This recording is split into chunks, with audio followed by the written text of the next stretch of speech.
السلام علیکم ورحمۃ اللہ وبرکاتہ۔ الجبار چینل کے طرف سے یہ ویڈیو پیش ہو رہا ہے شب معراج اور ان میں ادا کیے جانے والے نوافل عبادت کے بارے میں کچھ معلومات۔ اعوذ باللہ من الشیطان الرجیم، بسم اللہ الرحمن الرحیم۔ شب معراج کے جو نوافل ہیں وہ ادا کرنے کے طریقے اور حدیثیں اس ویڈیو میں بیان کی گئی ہیں۔ آئیے اب شروع کرتے ہیں۔ یہ ویڈیو قرآن کی کچھ آیتوں کے ساتھ قرآن کے 15ویں پارے میں ایک سورہ آتی ہے بنی اسرائیل، اس کی پہلی آیت ہے بسم اللہ الرحمن الرحیم۔ سبحان الذی اسری بعبدہ لیلا من المسجد الحرام الی المسجد الاقصی الذی بارکنا حولہ لنوریہ من آیاتنا انہ هو السمیع البصیر۔ یہ پہلی آیت ہے سورہ بنی اسرائیل۔ اس کا ترجمہ ہے بسم اللہ الرحمن الرحیم، شروع اللہ کا نام لے کر جو بڑا مہربان نہایت رحم والا ہے۔ وہ ذات پاک ہے جو ایک رات اپنے بندے کو مسجد الحرام یعنی خانہ کعبہ سے مسجد اقصی یعنی بیت المقدس تک، جس کے چاروں طرف ہم نے برکتیں رکھی ہیں، لے گیا تاکہ ہم اسے اپنی قدرت کی نشانیاں دکھائیں۔ بے شک وہ سننے والا اور دیکھنے والا ہے۔ اور قرآن میں دوسری ایک جگہ اللہ تبارک و تعالیٰ نے ذکر کیا ہے، پارہ نمبر 27 سورہ نظم، اس کی آیت نمبر ہے 13 سے 18 تک۔ اللہ تبارک و تعالیٰ فرماتے ہیں بسم اللہ الرحمن الرحیم۔ وَلَقَدْ رَآهُ نَزْلَةً أُخْرَىٰ عِندَ سِدْرَةِ الْمُنتَهَىٰ عِندَهَا جَنَّةُ الْمَأْوَىٰ إِذْ يَغْشَى السِّدْرَةَ مَا يَغْشَىٰ مَا زَاغَ الْبَصَرُ وَمَا طَغَىٰ لَقَدْ رَآهُ مِنْ آیَاتِ رَبِّهِ الْكُبْرىٰ۔ یہاں پر جبریل علیہ السلام آنے کی خبر دی گئی ہے کہ اور اس کے ترجمے میں یہ اس طرح سے بیان کیا گیا ہے، اور انہوں نے اس کو ایک بار اور بھی دیکھا ہے پرلی حد کے بیری کے پاس، اسی کے پاس رہنے کی بہشت ہے، جبکہ اس بیری پر چھا رہا تھا جو چھا رہا تھا۔ ان کی آنکھیں نہ تو اور طرف مائل ہوئی نہ حد سے آگے بڑھی۔ انہوں نے اپنے پروردگار کی قدرت کی کتنی ہی بڑی بڑی نشانیاں دیکھی۔ آپ براق پر سوار ہو کر پہلے مسجد حرام سے مسجد اقصی پہنچے، جہاں تمام انبیاء اور فرشتوں نے آپ کی امامت میں نماز ادا کی۔ یہ آپ کی عظمت اور امام الانبیاء اور خاتم النبیین ہونے کا واضح اشارہ تھا۔ اس کے بعد آپ صلی اللہ علیہ وسلم حضرت جبریل علیہ السلام کے ساتھ زمین سے آسمان کی طرف روانہ ہوئے، جہاں مختلف طبقات سماوات میں مختلف جلیل القدر انبیاء علیہ السلام سے آپ کی ملاقات ہوئی۔ اس موقع پر اللہ تعالیٰ نے آپ کی امت پر 5 وقت کی نماز فرضیت کا حکم دیا۔ دوران سفر آپ کو اللہ تبارک و تعالیٰ کی قدرت کی بڑی بڑی نشانیاں دکھانے کے ساتھ ساتھ جنت اور دوزخ کے مشاہدات بھی کرائے گئے۔ سرور کائنات حضرت محمد صلی اللہ علیہ وسلم کو مسجد حرام سے مسجد اقصی اور تمام آسمانی دنیا کی بے شمار وسعتوں کے اس پار قاب قوسین کے مقام بلند تک لے جانا، پھر وہاں سے آپ کے منصب کا فرمان خاص عطا فرما کر اس سے کاشان آب و خاک میں واپس لے آنا، در حقیقت اس تاریک ساز سفر معراج کی حقیقت ہے۔ پیغمبر دو جہاں حضرت محمد صلی اللہ علیہ وسلم کی حیات طیبہ اور آپ کی سیرت پاک میں واقعہ معراج بنیادی اہمیت کا حامل ہے۔ اس تاریک ساز واقعے نے آپ کو نبوت اور رسالت کی امامت اور سیادت اور آپ کے ختم نبوت کو پورے طور پر اجاگر کیا۔ معراج مصطفیٰ سرور کائنات امام الانبیاء حضرت محمد صلی اللہ علیہ وسلم کا امتیاز اور ایک عظیم معجزہ ہے جو آپ کو تمام انبیاء کرام اور رسولوں پر عظمت اور رفعت عطا کرتا ہے۔ اس میں کوئی شبہ نہیں کہ یہ معجزاتی سفر آپ کی عظمت اور رفعت پر ایک روشن دلیل ہے۔ اس میں بھی کوئی شبہ نہیں ہے کہ واقعہ معراج نہ صرف تاریخ اسلامی بلکہ تاریخ انسانی کے ان عظیم واقعات میں سے ہے جس نے زمانے کی رفتار کو نہ صرف بدل ڈالا بلکہ تاریخ پر اپنا مستقل اور گہرا اثر چھوڑا ہے۔ قریش مکہ کی طرف سے نبی کریم صلی اللہ علیہ وسلم اور آپ کے ساتھیوں اور بنو ہاشم کا سماجی بائیکاٹ جو مسلسل 3 سال تک جاری رہا آپ اور آپ کے ساتھیوں کے لیے نہایت تکلیف دہ تھا۔ مکہ سے باہر گھاٹی میں قید ہو کر مسلمانوں نے مصیبتوں اور تکلیفوں کے باوجود استقامت کا بھرپور مظاہرہ کیا۔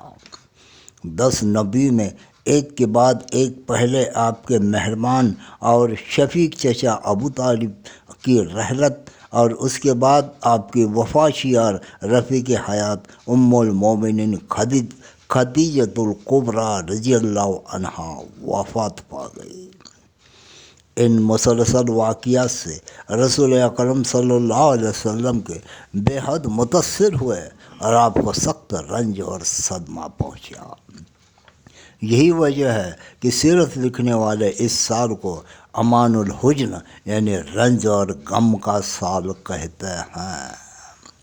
اس کے بعد آپ صلی اللہ علیہ وسلم نے تبلیغ و اشاعت دین کی غرض سے طائف کا ارادہ فرمایا، لیکن طائف میں ظلم کی ایک سیاہ تاریخ رقم ہوئی۔ طائف کے لوگوں کے تمام مظالم کے باوجود آپ صلی اللہ علیہ وسلم نے عزم و ہمت اور صبر اور استقامت کا دامن ہاتھ سے نہیں چھوڑا۔ ان کے حق میں دعائے خیر فرمائی اور زخمی لہولہان واپس آئے۔ سخت ترین آزمائش اور امتحان کے مرحلے طے ہو جانے کے بعد رب العالمین نے امام الانبیاء حضرت محمد مصطفیٰ صلی اللہ علیہ وسلم کو عظمت اور رفعت کی وہ معراج نصیب فرمائی جو روز ازل سے آپ ہی کا مقدر اور آپ ہی کا اعزاز تھی، اور جو حضور صلی اللہ علیہ وسلم کی سیرت پاک پر ایک روشن تاج کی طرح چمکتی نظر آتی ہے۔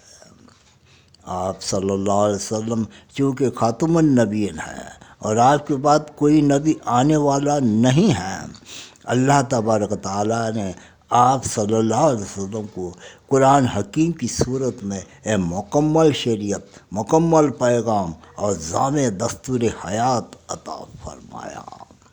کائنات سے جڑے پوشیدہ رازوں کا مشاہدہ کرانے اور انسانوں پر یہ بات واضح کرنے کے لیے جہاں تک اللہ تعالیٰ کی ربوبیت ہے وہاں تک محمد صلی اللہ علیہ وسلم کی نبوت ہے۔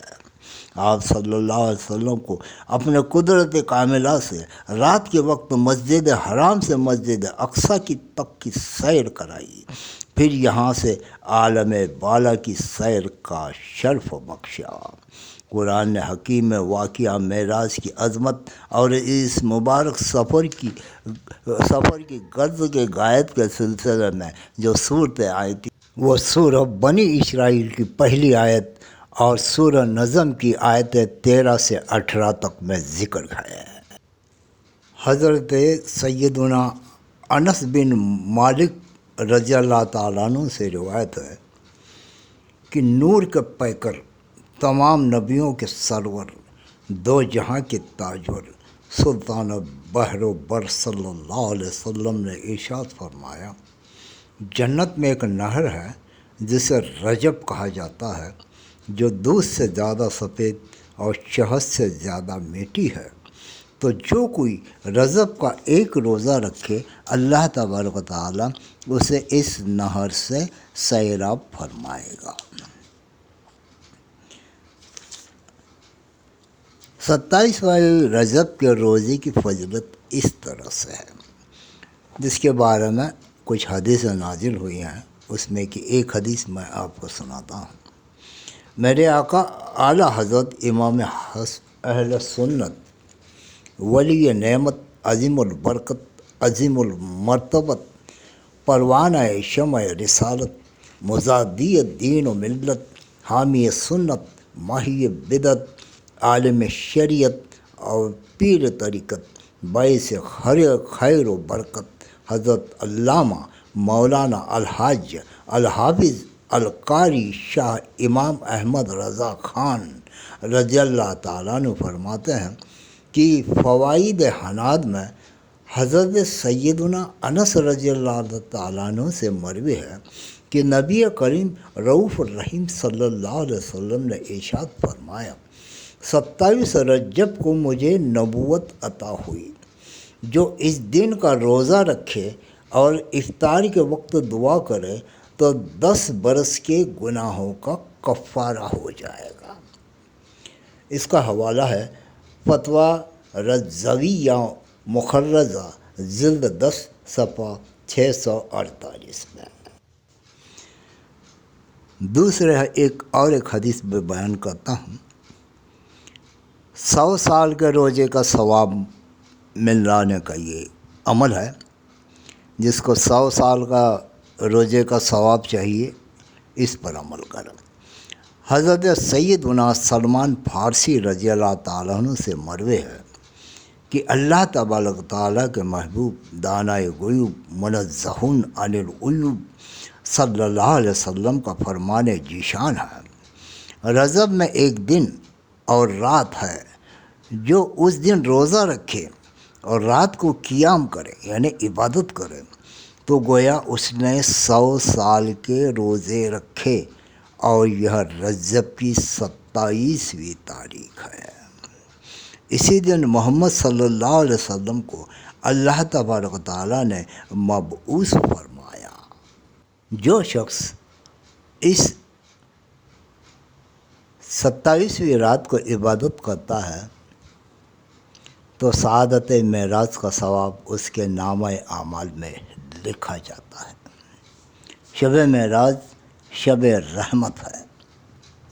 اس رات کو جو شخص عبادت کرے گا، اللہ تعالیٰ اس کو کامیاب و بامراد رکھے گا اور ہر بلا اور مصیبت سے بچائے گا۔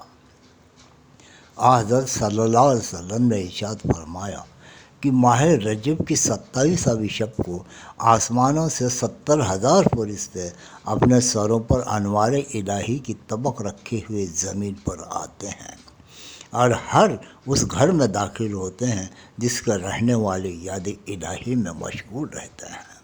حکم ہوتا ہے کہ نور کے ان طبقوں کو ان کے سروں پر الٹ دو جو اس شب کی قدر کرتے ہیں۔ بحوالہ فلاح دین و دنیا سے لیا گیا ہے۔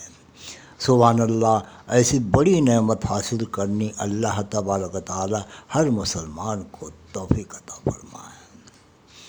ابھی شب معراج میں عبادت کرنے کے یہ الگ الگ طریقے ہیں، اور میں یہ سب آپ کو بتاتا ہوں۔ کتاب الاوراد میں لکھا ہے کہ اس رات کو 12 رکعت نفل 6 سلام سے ادا کریں۔ ہر رکعت میں بعد الحمد کے سورہ اخلاص 5 بار پڑھیں۔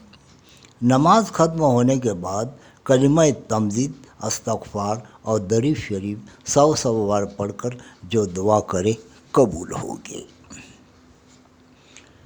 ابھی دوسرا ایک عمل ہے۔ تحفہ میں لکھا ہے کہ رات کو 6 رکعت نفل نماز 3 سلام سے ادا کریں اور ہر رکعت میں بعد الحمد کے سورہ اخلاص 7 بار پڑھیں۔ بعد نماز ختم ہونے کے 50 بار درود شریف پڑھ کر دعا کریں۔ اللہ تعالیٰ تمام حاجتیں دینی اور دنیا میں برلاتے ہیں۔ ابھی تیسرا ایک عمل ہے۔ تحفہ میں لکھا ہے کہ 2 رکعت نفل پڑھیں۔ پہلی رکعت میں بعد الحمد سورہ علم تر اور دوسری رکعت میں بعد الحمد سورہ لإلاف قریشین ایک بار پڑھیں، ثواب عظیم پائے گا۔ چوتھا عمل، فلاح دین میں لکھا ہے کہ 100 رکعت نماز نفل 50 سلام سے ادا کریں اور ہر رکعت میں بعد الحمد کے سورہ اخلاص یعنی قل هو اللہ احد ایک بار پڑھیں۔ بعد فراغ نماز 100 بار درود شریف پڑھ کر سر باسجود اللہ تعالیٰ سے اپنے حاجت طلب کریں، انشاءاللہ اس کی حاجت ضرور پوری ہوگی۔ ابھی 5واں طریقہ ہے۔ اکثر صلاح کا طریقہ یہ ہے کہ بنیت ہدیہ رسول صلی اللہ علیہ وسلم 2 رکعت نماز ادا کریں اور ہر رکعت میں بعد الحمد کے سورہ اخلاص 27 بار پڑھیں۔ قضا میں اتحیات کے بعد درود ابراہیم 27 بار پڑھ کر دعا کریں۔ بعد سلام کے اس کا ہدیہ حضور پور صلی اللہ علیہ وسلم کے بارگاہ میں گزارنے کی سعادت حاصل کریں۔ رسالہ میں حشریہ میں ہے کہ رسول اللہ صلی اللہ علیہ وسلم ایک روز قبرستان میں تشریف لے گئے۔ آپ صلی اللہ علیہ وسلم نے ملاحظ فرمایا کہ ایک قبر میں مردے پر عذاب ہو رہا ہے اور وہ رو کر کہہ رہا ہے کہ یا رسول اللہ صلی اللہ علیہ وسلم، مجھ کو آگ دوزخ کی جلا رہی ہے، میرا کفن آگ کا ہو گیا ہے۔ آپ نے اس سے فرمایا کہ اگر تو ایک روزہ بھی ماہ رجب میں رکھتا تو یہ عذاب تجھ پر ہرگز نہ ہوتا۔ معلوم ہوا کہ اس مبارک مہینے میں ایک روزہ رہنے کا کتنا بڑا ثواب ہے۔ فرمایا رسول اللہ صلی اللہ علیہ وسلم نے کہ ماہ رجب میں ایک روز اور ایک رات ہے، جو کوئی روزہ رکھے اس روز اور عبادت کرے اس رات کو تو ثواب اس کو 1.25 سال کی عبادت کا ملے گا۔ وہ رات 27ویں اور دن 27واں ہے۔ جو کوئی اس رات کو عبادت کرے اس دن روزہ رکھے، خاص خوشنودی اللہ تعالیٰ کے لیے، تو اللہ تعالیٰ قیامت کے دن اس دسترخوان پر کھلائے گا، یعنی اس دسترخوان پہ اس کو بٹھائے گا، عزت دے گا، جس پر حضرت ابراہیم علیہ السلام اور حضرت مصطفیٰ صلی اللہ علیہ وسلم بیٹھے ہوئے ہوں گے۔